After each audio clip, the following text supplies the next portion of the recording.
आप सभी का एक बार फिर से हिंदी पीडियट चैनल में स्वागत, अभिनंदन।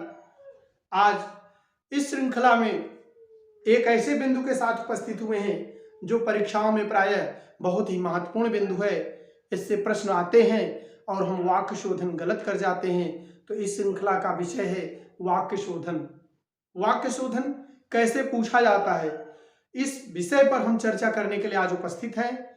आइए एक एक क्रम करके समझते हैं कि वाक्य शोधन कैसे सही किया जाए। इसका कोई उपाय है तो इसका बहुत सरल उपाय लेकर उपस्थित हुए हैं। सबसे पहले ये समझ लेना है कि वाक्य शोधन करना कैसे है। तो आइए देखते हैं इस उपाय के द्वारा कि कैसे वाक्य शोधन को हम सही करें।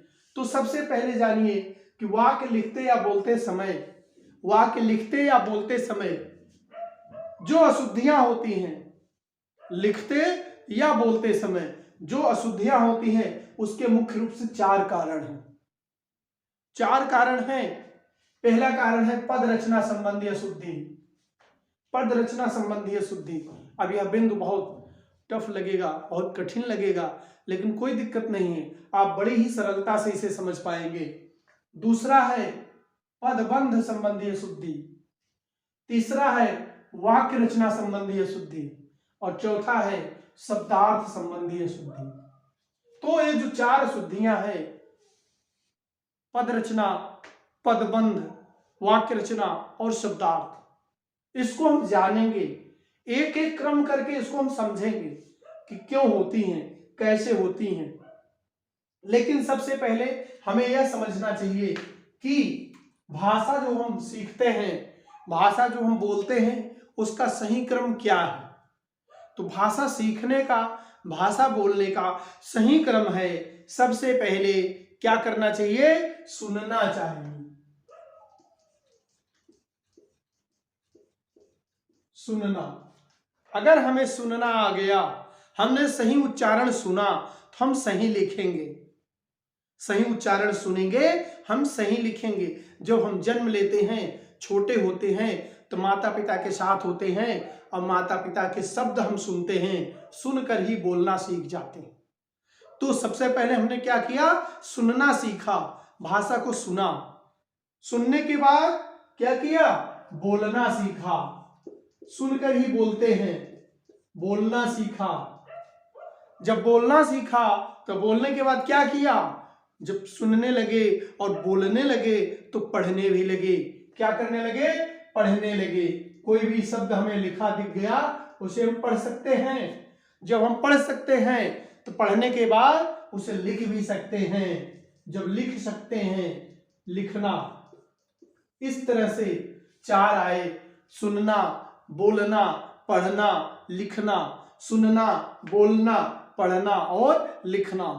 तो इसको हम सबपल कह सकते हैं। सबपल अर्थात जब हम अच्छी पढ़ाई करते हैं तो हमारा हर एक पल सही होता है, हमारा कोई पल गड़बड़ नहीं होता है, हर एक पल सही होता है। कब? जब अच्छी पढ़ाई करते हैं। इसी तरह से जब अच्छी भाषा सीख जाते हैं, अच्छे से सुनना सीख जाते हैं, अच्छे से बोलना सीख जाते हैं, अच्छे से पढ़ना सीख जाते हैं, तो लिखना अच्छे से आ ही जाता है।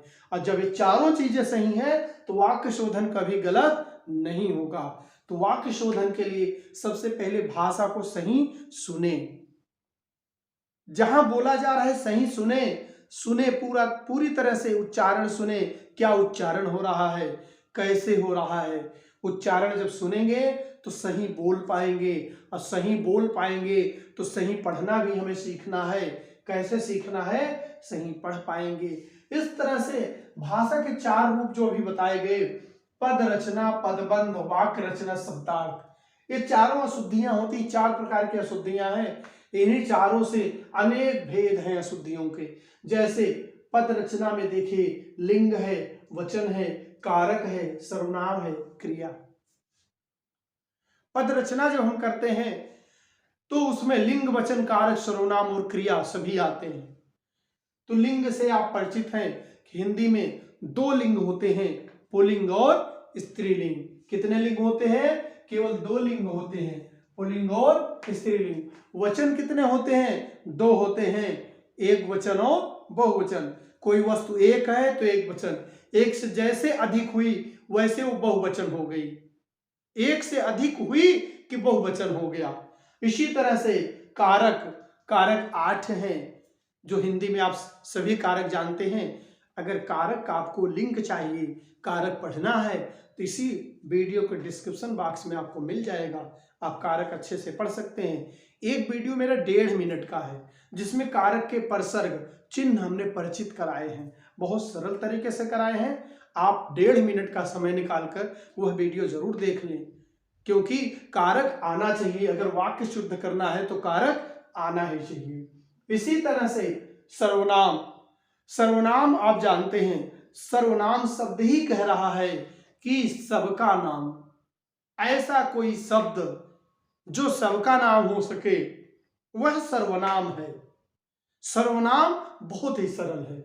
सर्वनाम जो सबका नाम हो, सर्व सबका, नाम नाम संज्ञा, इस तरह से जो सबकी संज्ञा हो, जिस नाम से सबको बुलाया जा सके वह सर्वनाम है। जैसे एक शब्द उदाहरण में लेते हैं, क्या है?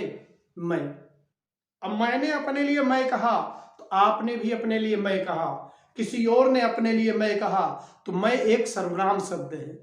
इसी तरह तुम, आप, वे, वह, उसके सभी सर्वनाम शब्द हैं जो सबके नाम के साथ प्रयोग किए जा सके, सबके लिए प्रयोग किए जा सके, वही सर्वनाम है। तो सर्वनाम, इसके बाद क्रिया, जिसमें कार्य के करने या होने का संकेत हो उसे क्रिया कहते हैं। अब इनसे जो अशुद्धियां होती हैं वह कहाँ आती हैं? पद रचना संबंधी अशुद्धियों में। इनसे, इन सभी से आप परिचित हैं, कोई ऐसी बात नहीं कि इस वीडियो में आपको पढ़ना है, इन सभी से परिचित है। लिंग भी आप पहले से जानते हैं, वचन भी जानते हैं, कारक भी जानते हैं, सर्वनाम भी जानते हैं, क्रिया भी जानते हैं। अगर नहीं जानते हैं तो आप अभी भी समय है, जान लीजिए और इसको पहचान लीजिए कि क्या जानना है, क्योंकि अशुद्धियां यहीं से होती हैं, इन्हीं से अशुद्धियां होंगी तो इन्हें हमें सही करना ही होगा। आइए कुछ उदाहरण लेते हैं, इन्हीं पद रचना संबंधी अशुद्धियों से कुछ उदाहरण लेते हैं, जिससे हम और भी स्पष्ट कर पाएंगे कि कैसे अशुद्धियां हो रही हैं। सबसे पहले देखते हैं लिंग संबंधी अशुद्धियों को। यहां पर लिंग संबंधी अशुद्धियां लिया है मैंने। बच्चा बहुत देर से रो रही है। अब हमने यहां प्रयोग किया बच्चा, बच्चा का है, तो आप सीधे सीधे समझ पा रहे होंगे बच्चा किसे कहते हैं, किसी बालक को या किसी बालिका को। बच्चा, तो बच्चा पुल्लिंग शब्द महसूस हो रहा है। यह शब्द की जात क्या है? बता रहा है कि पुल्लिंग है। यहां हमारे लिंग से कोई मतलब नहीं है, हमारे जेंडर से कोई मतलब नहीं है। यहां मतलब है शब्द के जेंडर से, शब्द किस जाति में आता है, पुल्लिंग में आता है या स्त्रीलिंग में आता है। शब्द की जाति जब हम पहचान जाएंगे तो हम अपने आप लिंग पहचान जाएंगे। जैसे अगर हम अपने पर लिंग मानते हैं कि हम पुल्लिंग हैं, तो पुलिस भी हम हैं, तो पुलिस पुल्लिंग है। पुलिस आ रहा है, हम बोलेंगे पुलिस आ रहा है, तो शब्द गलत हो जाएगा। इसलिए सदैव अपना ध्यान न देते हुए शब्द की जात पर ध्यान दे, शब्द का वाक्य में प्रयोग करें। जैसे ही प्रयोग करेंगे आपको पता चल जाएगा यहां पुल्लिंग होना है या स्त्रीलिंग पर होना है। कैसे प्रयोग करेंगे? जैसे यहां प्रयोग हो रहा है, बच्चा बहुत देर से रो रही है। अब बच्चा मैंने बोला, बच्चा होता है, होती नहीं, तो होता है तो होती है, गलत हो रहा है। होता है तो होता है। अगर बच्चा है तो रो रहा है, बच्चा है तो रो रहा है, रो रही है नहीं। तो यहां पर बच्चा है, बहुत देर से रो रहा है, तो लिंग संबंधी अशुद्धि का प्रयोग किया गया है। यहां लिंग परिवर्तन करना है, रही है नहीं, आपको लिखना होगा रहा है। क्या लिखना होगा? रहा है। बच्चा बहुत देर से रो रहा है। यह सरल सी अशुद्धि है जिसे आप देखते ही पहचान जाएंगे, कोई दिक्कत नहीं है, मेरे पढ़ाने से कोई मतलब नहीं है। यहां आप वाक्य जैसे ही देखेंगे, वाक्य प्रयोग जैसे करेंगे वैसे ही पहचान जाएंगे। दूसरी गलती जो देखते हैं, दूसरी है यहां वचन संबंधी अशुद्धि। अब वचन आया, यहां पर क्या था? लिंग था। पुल्लिंग का स्त्रीलिंग बन रहा था। तो यहां पर क्या आएगा, वचन संबंधी अशुद्धि। कल हमारे घर बहुत सा मेहमान आ गया। अब हम यहां बोल रहे हैं कल हमारे घर, हमारे घर, कल त्योहार है, दिवाली आ गई है, तो मेहमान का आना वाजिब है। मेहमान तो आएंगे ही, अपने लोग आएंगे ही। तो आ गए, कल हमारे घर बहुत सा मेहमान आ गया। अब बहुत सा मेहमान, तो यहां क्या है, अगर बहुत लगा है तो इसके साथ सा लगना चाहिए कि नहीं लगना चाहिए? सा कहां लगता है, बहुत सा या एक सा? तो बहुत सा ना होकर यहां क्या होना चाहिए, बहुत से। बहुत से मेहमान आ गया, तो यहां क्रिया क्या होगी, आ गए। क्रिया होगी आ गए। तो दो परिवर्तन यहां करने थे। यहां बहुत से मेहमान आ गए। अब वाक्य पूरी तरह से शुद्ध है। कल हमारे घर बहुत सा मेहमान आ गया, ना हो करके हो जाएगा कल हमारे घर बहुत से मेहमान आ गए। इस तरह से जब हम वाक्य प्रयोग करेंगे तो कभी कोई गलती नहीं होगी। इसी तरह कारक संबंधी अशुद्धि को देखते हैं। कारक को समझना होगा। जैसे मैंने अपने उस वीडियो में बताया भी है, जो 1.5 मिनट का वीडियो आपने अभी जाना है, सुना है, कि राम ने रावण को, कारक के 8 भेद हम बोल रहे हैं। राम ने रावण को बुद्धि से सीता के लिए, राम ने रावण को बुद्धि से सीता के लिए, फिर से सुनिए, राम ने रावण को बुद्धि से सीता के लिए, सीता के लिए, फिर क्या किया, बाण से। सीता के लिए किया, फिर किससे किया, बाण से मारा। किससे मारा, बाण से। कहां पर, लंका के तट पर, लंका के द्वार पर, समुद्र के तट पर, समुद्र के किनारे। तो लंका के द्वार पर हता, मारा। तो यहां देखिए, कर्ता ने, राम ने कर्म को, रावण को करण से, बुद्धि से, फिर करण, कर्ता, कर्म, करण, फिर क्या आता है, संप्रदान। तो किसके लिए, सीता के लिए, संप्रदान के लिए, सीता के लिए। अपादान से, अब सीता के लिए, फिर किससे, अपादान से, तो बाण से।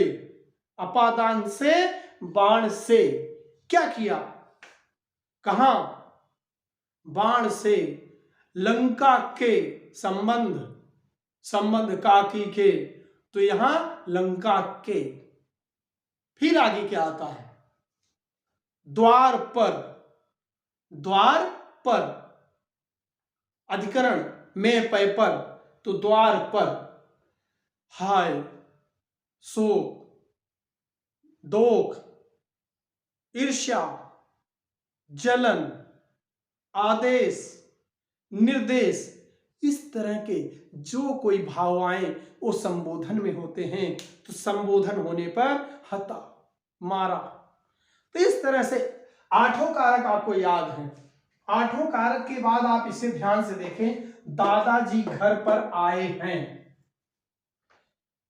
बड़ा सरल वाक्य है, आम जीवन में हम प्रयोग भी करते हैं। हम सभी प्रयोग करते हैं कि दादाजी घर पर आए हैं। अब घर पर आए हैं या घर में आए हैं, यह ध्यान देना। यहां पर है, यहां पर आप देखें, घर पर है या घर में है। घर पर या छत पर, सड़क पर, क्या है, जो आप सही समझ रहे हैं। अभी आप समझ गए हैं, क्या समझ गए हैं, घर पर ना हो करके घर में होगा। तो यहां आपको क्या लिखना है, घर में। बस सही हो गया, वाक्य सही हो गया। दादाजी घर में आए हैं, दादाजी घर में आए हैं। यहां कारक लगना था अधिकरण में, घर में आए हैं, पर नहीं लगना था, में लगना था। अगर पर लगाएंगे तो पर ऊपर होगा। तो इस तरह से आप ध्यान देंगे, जहां भी कारक की अशुद्धि है, जहां भी वचन की अशुद्धि है, जहां भी लिंग की अशुद्धि है, उसे बड़े ध्यान से आप देखेंगे। इसी तरह अगला आज का बिंदु है सर्वनाम। अब सर्वनाम की गलती हम बहुत करते हैं। अक्सर इसकी गलती इसलिए हो जाती है कि हमें इसकी जानकारी नहीं होती है। जब इसकी जानकारी हमें नहीं होती है, इसलिए इसकी गलती हम करते रहते हैं। अक्सर हम जब भाषा में थोड़ा सा अच्छा बोलना जान जाते हैं, हमारी भाषा में एक उच्चपन आ जाता है। उच्चपन आने से अपने आप को दिखाने के लिए, अपने आप को विशेष बनाने के लिए हम क्या करते हैं, करा करी का प्रयोग करने लगते हैं। मैंने यह काम करा, मैंने अभी अभी करा, मैं अभी अभी सुना, ये सब अशुद्ध वाक्य हैं। मेरे को, तेरे को, इस तरह के अशुद्ध वाक्य हैं। इनको आप ध्यान दीजिए, कभी ऐसी गलती मत करिए, क्योंकि ऐसी गलती आप जीवन में करेंगे, प्रयोग करेंगे, तो आप लिखेंगे भी गलत, और जब गलत लिखेंगे तो वाक्य शोधन आपका सही नहीं हो पाएगा। तो वाक्य शोधन सही करना है तो एक बार याद रखिए, यह बात याद रखिए कि कभी भी हमें गलती का प्रयोग नहीं करना है। तो गलती कहां हो रही है, मेरे को नहीं जाना है। मेरे को, देखिए सर्वनाम है मेरा, मेरी, तो मेरे को, अगर मेरे को बोला जा रहा है तो यह गलत है। यहां होना चाहिए मुझको, मेरे को नहीं होना चाहिए, क्योंकि मेरे को इस उचित सर्वनाम यहां नहीं है। इस कारण से यहां मुझको होना चाहिए। आपको लिखना पड़ेगा मुझको। जब आप मुझको लिखकर इसका प्रयोग करेंगे, मुझको लिखकर इसका प्रयोग करेंगे, तो आप गलती नहीं करेंगे। तो मुझको नहीं जाना है, अब सही है, अब वाक्य पूरी तरह से सही है। तो याद रखिए, जहां पर भी मेरे को, तेरे को आदि इस तरह का सर्वनाम प्रयोग हो तो को हटाना है। को जो अलग से प्रयोग हो रहा है उसको हटाना, साथ में कर देना है। मेरे को क्यों एक साथ करेंगे तो मुझको हो जाएगा, तुझको, मुझको, तुम्हें, मुझे, इस तरह से। मुझे नहीं जाना है या मुझको नहीं जाना है, दोनों वाक्य सही है। लेकिन मेरे को, ये जो को अलग से आ रहा एक गलत है। अगर मेरे के साथ को लग जाए, मुझको बन जाए तो सही है। इस तरह से मुझको सही हो जाएगा, मुझे सही हो जाएगा, लेकिन मेरे को यहां गलत है। तो ये इस बात का ध्यान रखेंगे, को अलग से प्रयोग नहीं होना चाहिए। अगला है क्रिया संबंधी अशुद्धि। पद रचना में अंतिम बिंदु है क्रिया संबंधी अशुद्धि। क्रिया, अभी मैंने बोला था कि मैंने यह काम करा, क्या आज उसने कोई कार्य नहीं करा। अब करा जो क्रिया का प्रयोग रूप है, करा, यह अशुद्ध है, करा नहीं होना चाहिए। यहां क्या होना चाहिए, यहां होना चाहिए किया। तो आज उसने कोई कार्य नहीं किया। करा कभी भी प्रयोग नहीं करना है, करा प्रयोग हुआ है तो क्रिया अशुद्ध है।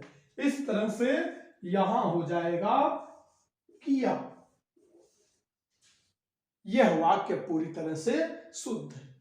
तो आशा है इस वीडियो में बताई गई सभी बातें आपको कंठस्थ हो गई हैं। अगर नहीं भी हैं तो आप एक बार पुनः इसे आप पूरा वॉच करेंगे, देखेंगे तो अवश्य ही कंठस्थ हो जाएंगी। फिर भी कोई दिक्कत है, कोई समस्या रह जाती है तो आप मेरे कमेंट बॉक्स में लिखकर बता सकते हैं। अगली श्रृंखला में, श्रृंखला 2 में हम आपके सवालों का जवाब देते हुए वीडियो लेकर उपस्थित होंगे। धन्यवाद। जय हिंद, जय भारत।